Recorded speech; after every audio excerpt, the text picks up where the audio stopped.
in viewing your work, you have such a fascinating perspective of the world. These alternate realities or the creative vision that you bring to your work really causes me to see life through a new lens. So I'm genuinely curious what you plug into creatively to keep your own creative palette healthy with supply. Well, that's a very good question. I'm like right now doing like promotion for my movie. It's so long since I made it, and I made another movie where I wrote, and I've been traveling with that as well. And I feel like, when can I create something? When can I stop just talking about the stuff and just go inside that creative bubble and be inspired and find something to express, because that's the fun part, Yeah. The- and uh, and so I'm thinking, how do I do that? I forget each time. How do I get inspired? And I think what I do get inspired by reading and watching movies. It's very basic. It's just get back in there and see those great movies, those weird movies, those old movies, those new movies, and just feel stuff and just misinterpret stuff and get an idea, or just be there. And also I like just reading things that have nothing to do with films, like books Yeah. or even philosophy or whatever, just to get something like that's completely off, just trigger something like that. And so that's a big part of it. It's feeding off other art forms and just, I make movies because I love movies. Yeah. That's where it comes from. And of course I put my life, my thoughts and everything. You try to make it personal and relevant and express yourself, but it comes from a deep love of just films. Yeah. Yeah. Mm. Well, I'm glad you do it. I just had to know because you're exploring youth here. Thelma was the university years, and Worst Person in the World is after that in our 30s. So what chapter of life is getting its next cool exploration? Oh, that's a good question. I feel, there's a terrible expression that I don't really feel at home in, called middle age. And Yeah. I'm in my 40s, and I feel it's such a great age to be creative, Mm, because I still remember what it's like to be young.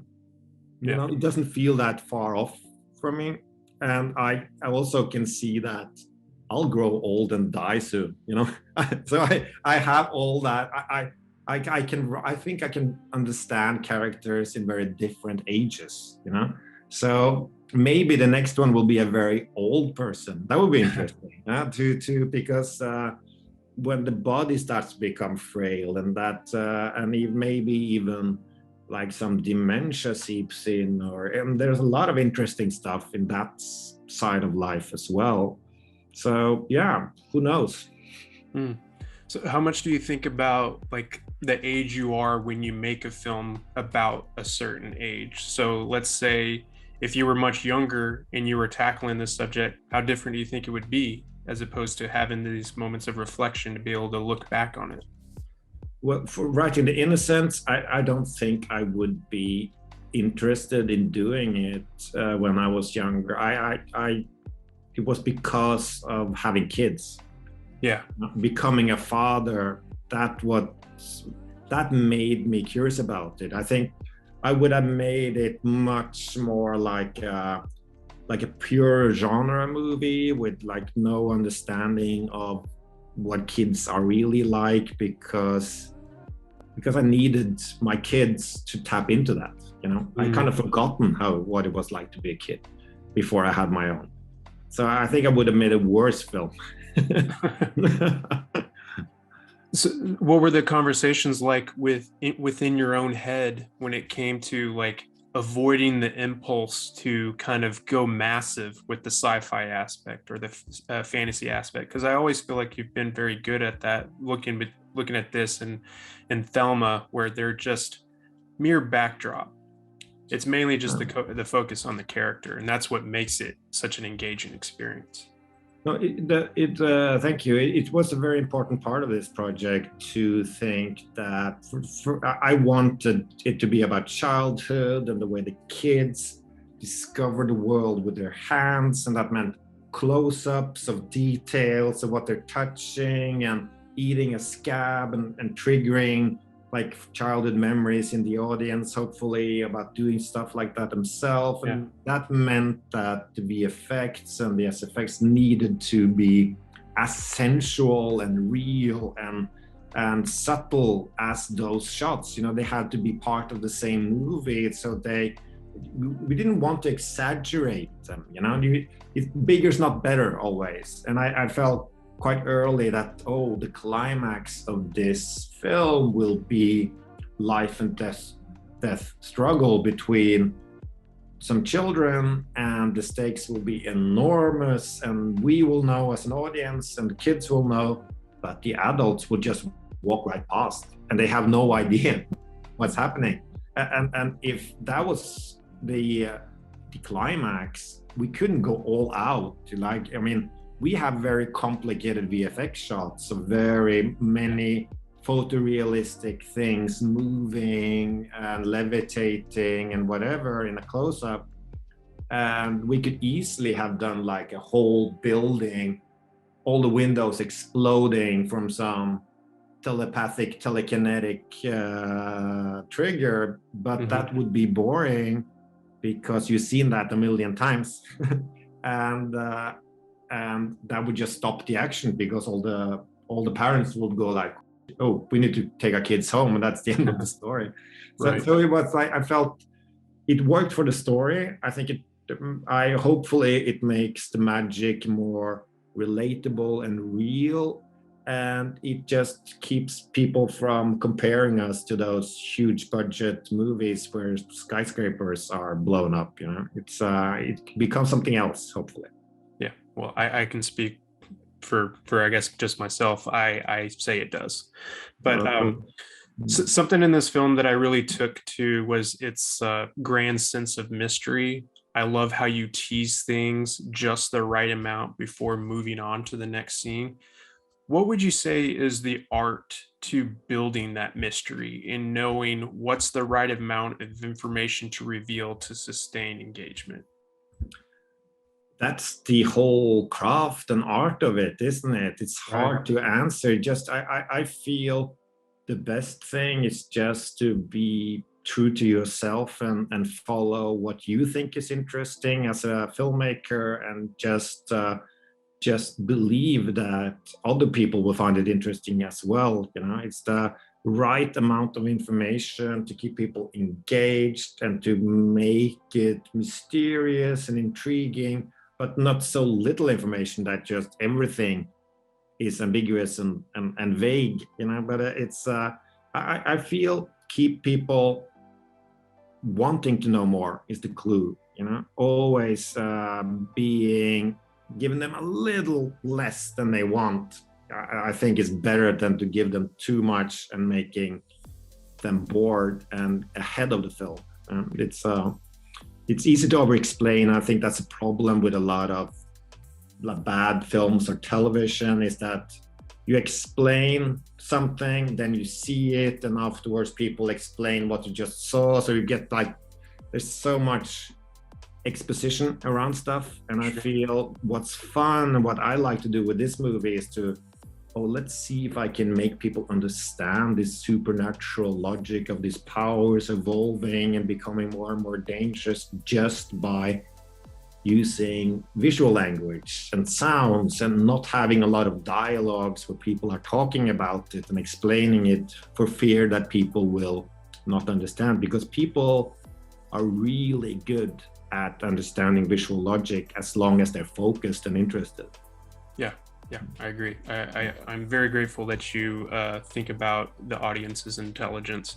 As it relates to building mystery or tension, I also wanted to talk about your transitions. There are these exterior shots as the camera flies almost into the room of the characters, while seamlessly picking up in an unfocused shot in a bedroom before coming into focus on a character. It paints that connection between the characters quite well. And I'm being vague about it for those who are watching this interview, but could you talk about developing that cinematic language of the film and the flow between shots? Well, we were working with, I mean, it's a realistic base of the story, but kind of heightened. And we had this kind of create that feeling of childhood with the close-ups, and then suddenly the supernatural elements start to appear, and they need a language.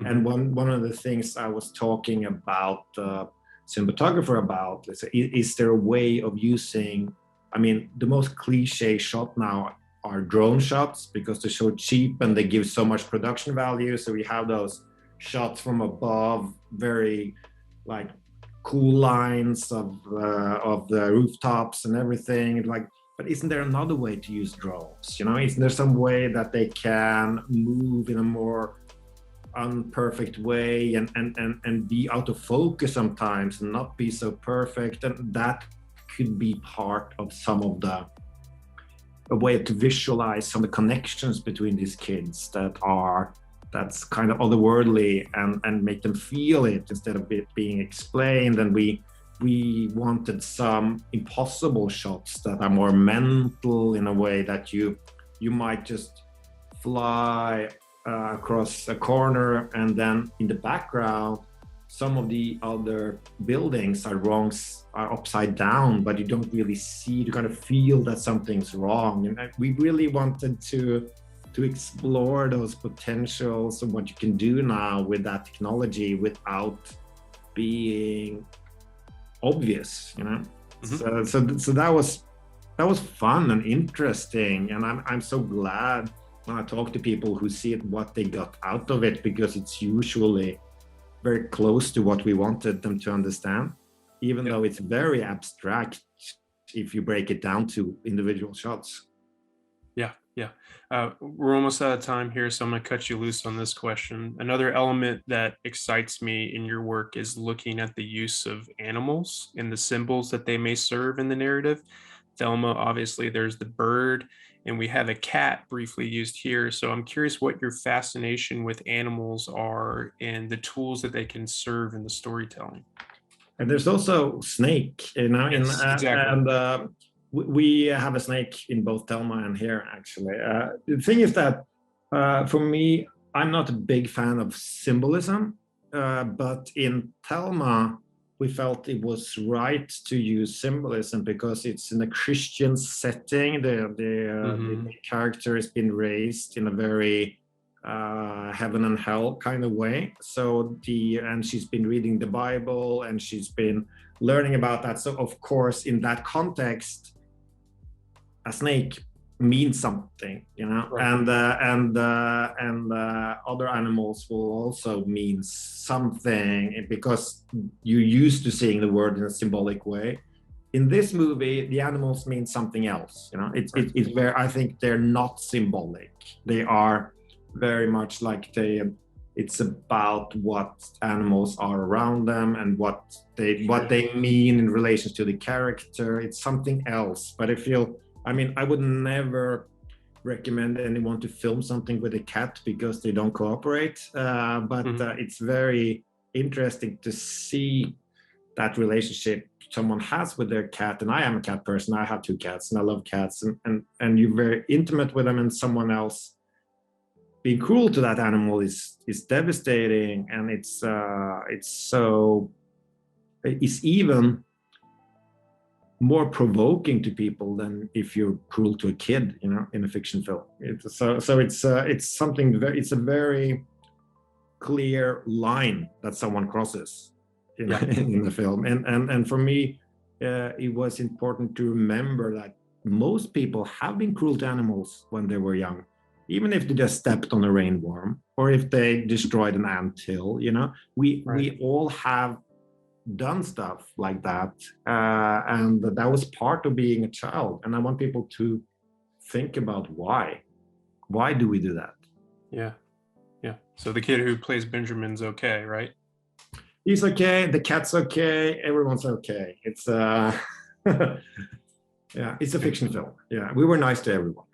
Good. I'm happy to hear that. Well, I have so many more questions for you. I hope we can talk again down the line, but I'm just so excited by what you create, and I look forward to what you do from here in the Criterion release of Worst Person in the World.